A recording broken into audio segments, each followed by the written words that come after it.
Okay, well, I'm on a roll, and I knew that I would have to deliver some messages, so I'm going to stay put and just record until it all comes out. Okay, so deep breath, if you would like to take one with me, and exhale, just to be present, for me to be present, for you to be present. I just finished a video that really, I think, summed up talking about the ascension process for the planet and the human race right now, and the gateways lately, and especially the summer solstice, which happened yesterday. And some other stuff. It was like a rainbow, as I said, and I guess really today is just going to be a rainbow of messages. And there's so much more that will be coming. I have to admit that I have a habit of procrastinating or thinking I can just make a mental note or a note on my phone and then I'll get back to it. And really, that's not such a good idea. Just like, oh gosh, what's his name? Shia LaBeouf. My partner showed me this really funny video where he's going, just do it! Just do it! Make your dreams come true! Do it! So, literally, that's true. When you have an idea, run with it. When you feel a spark of inspiration, do it. Don't procrastinate. Don't self-sabotage. And just do it. At some point, of course it's good to use heart and mind, okay? Balance. But I'm saying in general, with me, there's definitely a lot of things that I have been instructed to share, and I will share them and need to more. At the time, I felt incapable of doing it for different reasons, but I'm ready now. And so in this video, I want to talk about love and self-love, because it's not, of course it's a theme right now, but it's always a theme.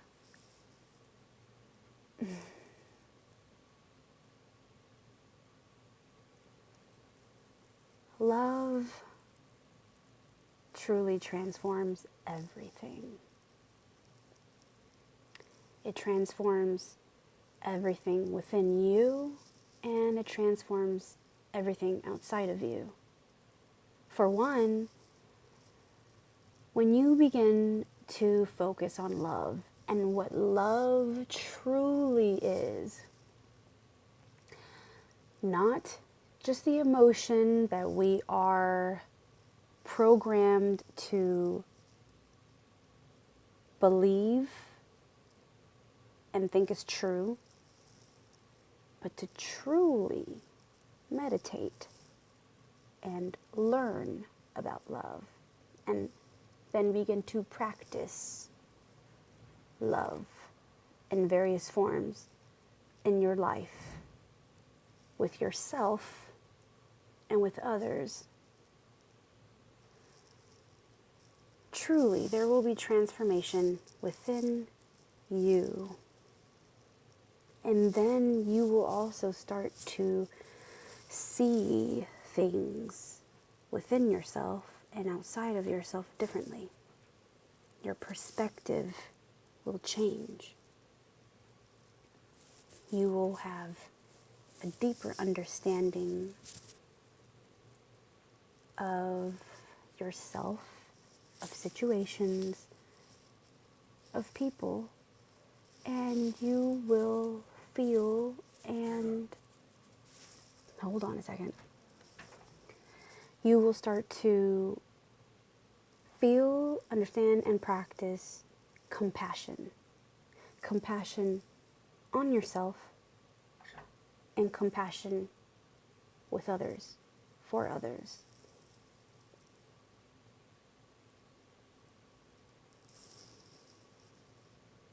Who has truly taught you about love? Who in your life? Some of you may have been blessed to have someone around that was teaching it to you, whether they were doing it specifically with the intentions to teach you, as in sit you down and talk about love or principles of love and how to do it, or if they were teaching you with their behavior around you, towards you, how they treated you, how they spoke to you, how they were gentle and kind and patient with you, always giving, forgiving, warm.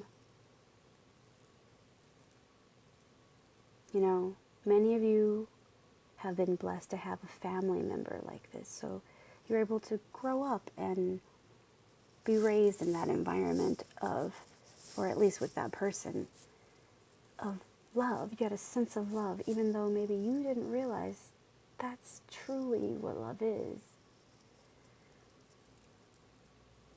Love is not that feeling you get.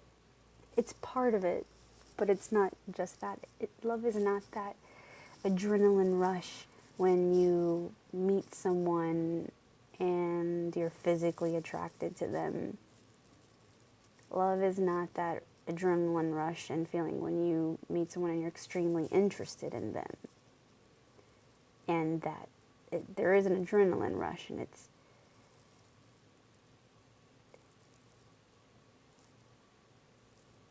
but I also want to say that part of meeting of the souls, meeting someone, whether it's a friend or eventually a lover, it's part of that process of love, because it's your energy attracting one another, and it's very exciting. It's a time of a lot of joy, and you'll notice that you're extremely happy. You're on cloud 9, as they say, right? The honeymoon phase, and that is part of it. And Marianne Williamson does a wonderful job of poetically describing this in her books. Especially, I believe her book, Enchanted Love. It is part of the process, but love is not infatuation. Love is not lust, meaning love is not physically desiring that person, physically wanting to have sex, intercourse, or make out. Love is not being obsessed with someone. This is ego-centric, it's ego-centered, and more on satisfying the physical side of things, the carnal desires, which Buddhism really describes this well. It's so funny because even me, I was raised and programmed within the Christian belief system, raised Pentecostal, and there are a lot of, I'm grateful because there are a lot of spiritual truths within that, but also there was a lot of programming coming from man, not divine. But within that belief system, you know, they were constantly programming us, and their agenda was to make us afraid of anything else outside of Christianity, anything outside of the Pentecostal belief system and lifestyle. So many people, not just me, I'm definitely sure there are others within any other faith and belief system, you were programmed to reject and automatically be disgusted or think it's evil, as in any other belief system that's not yours, whether that is Islam or Judaism, Hinduism, Buddhism, Taoism, anything else other than what you were programmed with. They want you to deny anything else. I have not really seen that ever with anyone who understands and practices universal truths taught within Eastern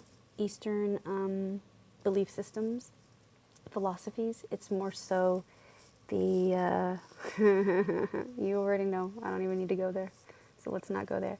So, but Buddhism does a really wonderful job of talking about carnal desires, things of the body and of the mind, and how this causes suffering. And Buddhism does a wonderful job of helping you understand you can detach from these physical desires, and it gives you a path. It gives you cornerstones on how to do this and how to become more, what's the word? Relieved, to alleviate, to help you become free. That's a good thing. So that you are not a slave to your mind. You are not a slave to immediate, in the moment, temporary desires. They're fleeting, aren't they? And then once it's done, you kind of feel like, the satisfaction is temporary. It's not everlasting. Buddhism also does a wonderful job about talking about love. And so do the teachings of the Master we call Jesus Christ. That was his mission, to come here and teach about the true nature of love and living the life and path of love, what that encompasses, what it is. It is man. It is others who warp and pervert universal truths and teachings of wise master souls that incarnate to bring wisdom and light to the planet. It is man, others, who take teachings and twist them and contort them for their own ego-centered intentions and goals. And it all comes down to control people, to have money, greed, power. But the Master we know as Jesus Christ taught love, and what it means to love, to think from love, to be love, to act from love.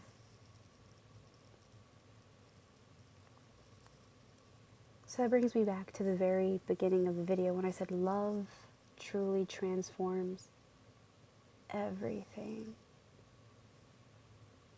And if you don't know where to start, I recommend you start with yourself. Self-love, which honestly is the best place to start. I don't know if you've heard it before, that how do you know how to love someone or another if you do not even love yourself? How can you give someone something if you yourself don't have it? It is like this. How can I offer you this cup, a cup of coffee, if I myself don't even have the ingredients, if I don't have it? How can I give you something that I don't even have? How could you loan someone money if you yourself don't have money? So it's in the same token. Take this analogy and understand, if you do not have love within you, and I need to reword that, because we all are love. If you are not open and in tune with love within yourself and loving yourself, if you are not taking care of yourself, loving yourself, self-love, how can you truly know how to give it to another individual? How could you know how to be more patient with another person, kinder to that person, more understanding, more sympathetic, more compassionate? This is why Jesus spoke about treating others as you would treat yourself. Do unto others as you would do unto yourself. That's why he said your neighbor is you. Whatever you would give yourself, give your neighbor. And whatever your neighbor is, that's... I don't know if I should word it that way, but he did speak about that.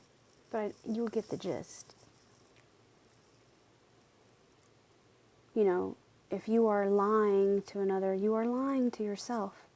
And it's true, because if you cannot even be honest with yourself about things, maybe habits you have, or feelings you have, or even just truly being who you are, what your real personality and nature is, then you are going to be someone who is in some shape or form being dishonest to others, whether you're doing little white lies or you're not even being yourself around a person or people, or you're withholding information. These are characteristics and actions done from people who are not even being honest to themselves, don't even know how to be honest with their self. Everything starts within. Everything starts within.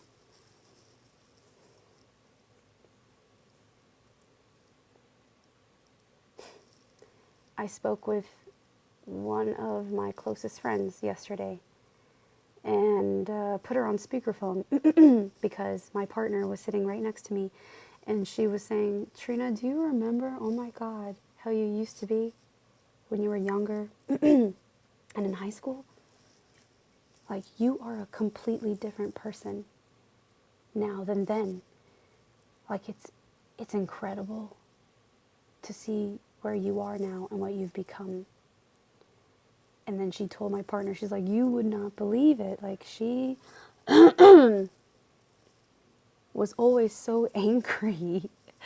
And she always had an attitude, and she would go off on you. She was very defensive. I always had to calm her down. And she's right. I had a lot of anger. I had a lot of things built up, and it had a lot to do with my family, my parents, and in general, not knowing how to navigate through feeling so much, because I'm an empath and intuitive, and I was picking up on everything, and I didn't fully understand it at the time. And also had to do with knowing I'm different and knowing I'm a starseed and I can't talk to anybody. Who was I going to talk to? Who was going to believe me? There was so much going on in my life at that time. And he couldn't believe it. He really could not believe, and I've told him that before. Why am I telling you this now? Because the universe, my soul, orchestrated certain events in my life so that I would trigger myself fully awake, so that I would, my DNA would activate, so that I could access memories and knowledge and wisdom that is there from lifetimes, my soul, just a lot of information to access. And many call this the awakening, waking up. Like, when I was younger, when I incarnated, when I came here, I already came with remembering. And because of the programming and a lot of pain and things within the family I incarnated into, I started to repress. And that is usually what happens to many souls, especially starseeds. Once you come in, you start to become programmed. You got everything bombarding you, and the family you're incarnated into, they start to instill their belief system on you. So I've had so many things happen within my life that was just, I've been basically trying to trigger myself awake since I was very, very young. But since I kept running, my ego kept running from the truth. I didn't want to face the fact that I'm clairaudient, clairvoyant, clairsentient, claircognizant, all these things. It spooked me out. I kept running and didn't want to surrender to my path and my purpose because it seemed scary. Your ego wants you to think it is super scary to surrender, that is super scary to face what's behind the door, what you're not sure of, what's unknown. And that is part of the ascension process, where you are waking up and the veil's removed, the illusions kind of like all the foggy mist starts clearing away. And so a lot of very intense traumatic things happened to me so that I could just finally snap out of it and just go, okay, fuck it all, I surrender, I surrender. And when I did that, it took me on a journey of self-love. That is when I truly, because I had reached the bottom, the lowest low ever. And I can give you a link where I describe that. It was hell for me. It was hell. Hell is real. It is a vibration. It's a place you can go to. And from that point, I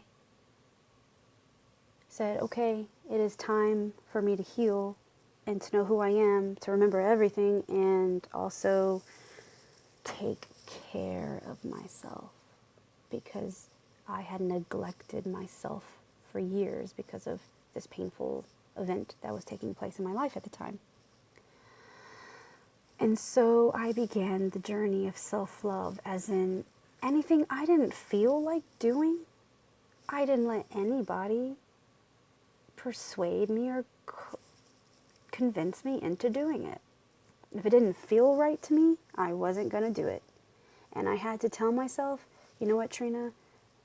It could be that it's something okay and safe, or it's perceived as okay to them, but it is okay for you in this moment to feel that it is not something you want to do. It's not going to bring you peace. It's not going to bring you a deeper satisfaction, a deeper knowing. Okay? So I literally, and not everybody's going to do this, but for me, I took on a life of being what others call being a hermit. But I found out later, years later, just 2 years ago, that it's actually a thing that yogis do and yoginis do and monks and however labels you want to put on it. But it's a brahmachari or brahmacharini. So when a person goes into a state of hermitage, but more so it's just a lot of meditation and closing off from the external world and dedicating themselves to a very spiritual path. So you are eliminating a lot of external things and carnal things, and also taking on a vow of celibacy, which I did. And I did this intuitively. I just knew it's what I needed. And all the knowing from Buddhism, Hinduism, Christianity, like all these other religions, which I naturally had gravitated towards when I was younger. I realized all the truths within all these different belief systems and knew it was all teaching the same thing from just different cultural perspectives. It all came back to me and I was instantly putting it into place. And this is all part of self-love for me. I started to take better care of my physical body. Whenever I had money, I would, do little things for myself. In the first year, 2012, it wasn't more so as physical, although I did. I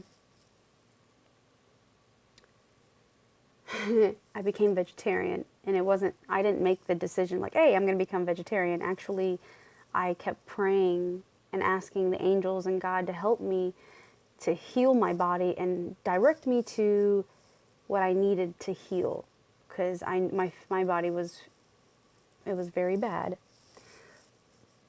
and my mind and my spirit and my emotions. I knew I had to do a lot, and one day I just couldn't eat chicken anymore, and I had already knocked red meat out of my diet in 2008. So I literally become nauseous anytime chicken came anywhere near my mouth, and I wanted to vomit. So I just said, okay, I get it now. I'm being guided to do this, and I became vegetarian. So that was more of the physical aspect of starting to heal my body. And I had really, really bad acne. It was very large cystic, cyst acne, the big ones. And I have blog posts on that on my blog on my skin healing journey. And I plan on creating a course to help walk others through healing naturally, because that's exactly how it should be. It's not all this topical shit you are seeing on TV. It's nothing to do with applying something externally. It's all internal. You need to remember that everything is internal. So, but aside from that, I just began loving myself in every way, being gentle with myself, complimenting myself, looking in the mirror and telling myself I'm beautiful, and telling myself I'm okay, I'm safe now, there's nothing to fear, and I'm going to take care of you. I would tell myself, I'm going to take care of you. You have nothing to worry about. No one's going to hurt you. I won't let anyone hurt you. And I realized later that I was speaking to my inner child too, just letting my inner child know she's safe, and I'm going to take care of you. I'm going to protect you, and I'm going to love you. You are okay.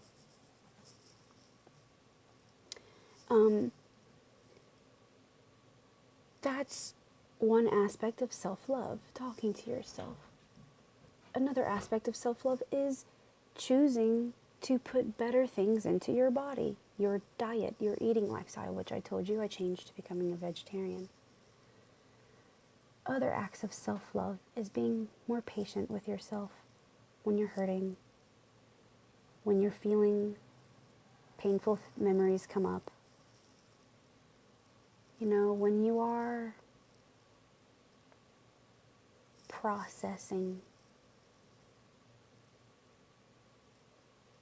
it's okay. When you are alone, who's there to judge you? Just yourself.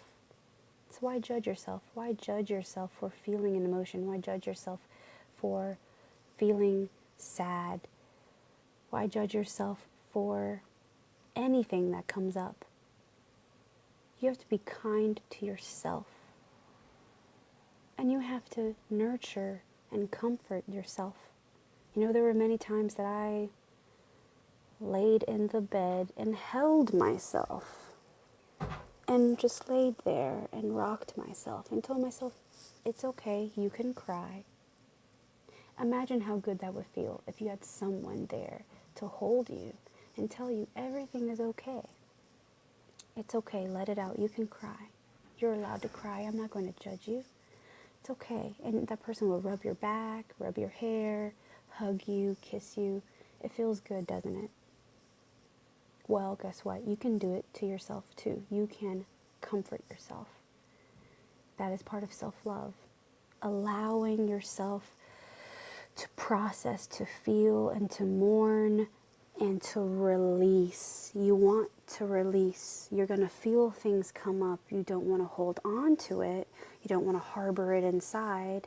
Like I mentioned in my video previous to this one, in the Ascension process, the whole point is to face it. It's going to come up, and it might be uncomfortable to face, because it could have to do with things you did, or maybe it's things that someone else did to you. The point is to face it. If you need to forgive, whether it's to forgive yourself for what you did, or to forgive another, do that. Forgiveness brings peace and freedom. we do things out of being unconscious at times, unaware. You know, like I said, we are programmed. In so many ways, programmed.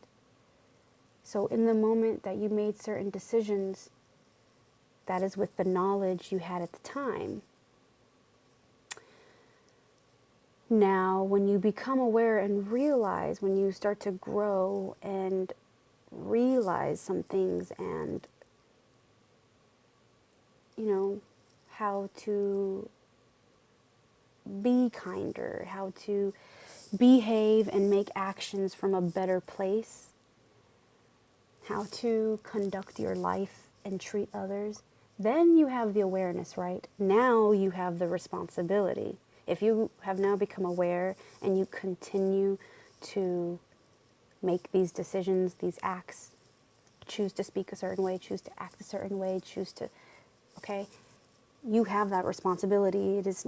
You have to take responsibility. And I can provide a link on self-rule and self-responsibility that will go into that more, because that's not what this video is about, so I'll put that there. But point is that you got to forgive yourself and eventually come to a place of forgiveness for others, to forgive others. That's another thing of self-love. You will start to see when you do these things for yourself, you are so much easier on yourself. You are gentler with yourself. You tell yourself, it's okay to take this day off. I am not going to make myself feel guilty for doing nothing. It is totally okay to lay in bed all day and read a book. It's totally okay to lay here and watch a movie. It's okay to sit here and just eat food, feel good, and watch shows all day. Like, you have to learn to be easy with yourself and to stop judging yourself. And once you learn all these things towards yourself, you then start to realize you are also giving these gifts to others. And once you become aware of the things you have been processing or healing from and through, you become super aware. I like using that word because my eyes were wide open. I became super aware. I could just look around and I could feel everybody else's pain. I could look at one person, and that also has to do with being intuitive. Not that I do it on purpose, guys. Okay, so I can tell who's going through what, in some sense, how deep it is. And so it's like, because I had the awareness of myself in the process I was going through, I had the understanding and the compassion and the patience for others, because then I became very aware that everybody walking around me has something going on. Something that hurt them in the past, something maybe going on in the moment. Maybe they're stressed out over money, or had a fight with their partner, or their child is having a hard time, or, just anything.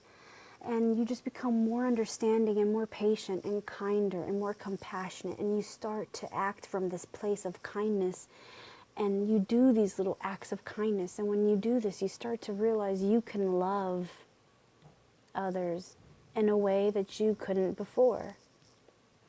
You can love them deeper. You can love them more unconditionally. It all starts here. And as the planet is going through all these changes right now, drastic changes, and it's happening fast, and it's been happening for years, I'm reiterating that, but right now everything is speeding up because it's time. It's time, everyone, it's time, okay? And so things are manifesting much faster.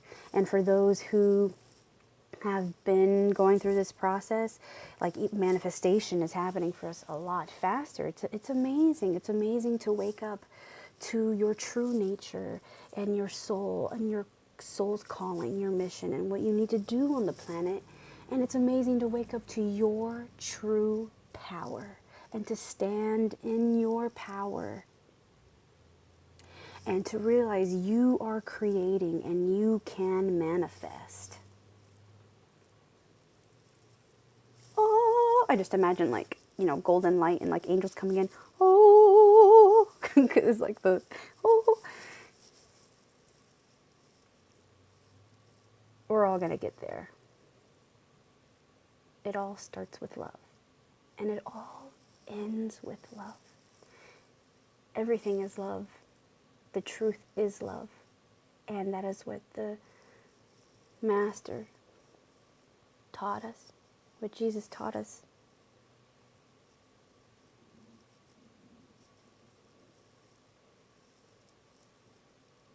Love is how you choose to act. Love is how you choose to speak. Love is how you choose to think, what thoughts you decide to entertain, what thoughts you decide to focus on.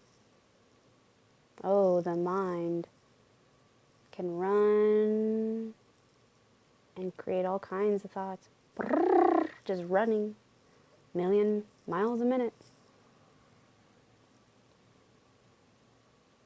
What thoughts will you choose to hold on to and focus on? Harbor and nurture and give power to. You have that power to choose and to transform your whole life, to transform everything around you, because everything is going to change and open up and blossom and transform when you realize you can love yourself more, therefore loving others more. I leave this with you. I will leave you with this nugget, this message, this truth. And for those who are willing and ready, for those who have ears shall hear. Yeah, they will. I'm seeing my magic number right now lately, 37. So yes, I'm calling out to all those who are ready and willing to hear this. And it's something that even those who are already on their journey, who are healers, teachers, all of us who are spiritually awake, even we need to hear this. It's not something that, you can't be arrogant and say, I already know this, I don't need to hear it. Like, we need reminders too, because we are still living here on this dense plane. Being human is dense, it's a dense reality, and down here there's a lot within the matrix, a lot of darker, heavier energy, and ego is still there.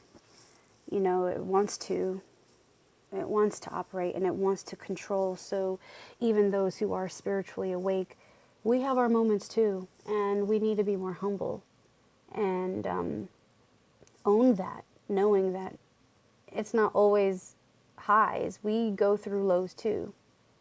Hey, I won't speak for everybody, but I will be honest and say even I, especially since drinking ayahuasca, I had a lot more come up, a lot of past life things, and ancestral clearing that needed to take place. And it took me to some lows. All of last year was clearing, and you'll see that in my videos, and you'll see I was gone. I was MIA for that year. I barely wrote anything on my blog, and I barely made videos. I think I made 3 or 4, and that's it. A lot of people on my YouTube channel thought I actually had disappeared and stopped, and I didn't. I just needed to love myself and take care of myself and go through the process and purge and clear out and actually integrate, which that will be another video, because I was definitely integrating my aspects, my soul aspects, and shadow and light, my higher self and my shadow, my physical form and my soul, my essence, integrating and fully coming into my vessel so that I am fully present here on planet Earth to help. Yes. I'll leave you with that. You are loved and you are not alone. I hope that this helped you. May the light continue to guide you. May you find that love and light within yourself and let it guide you. And see the light in others and resonate with others that are at your vibration so that you can feel assisted, that you are assisted, and you can help one another and guide one another and just love one another through it all. Namaste. Mitakoe Oyasin. Aroha Nui.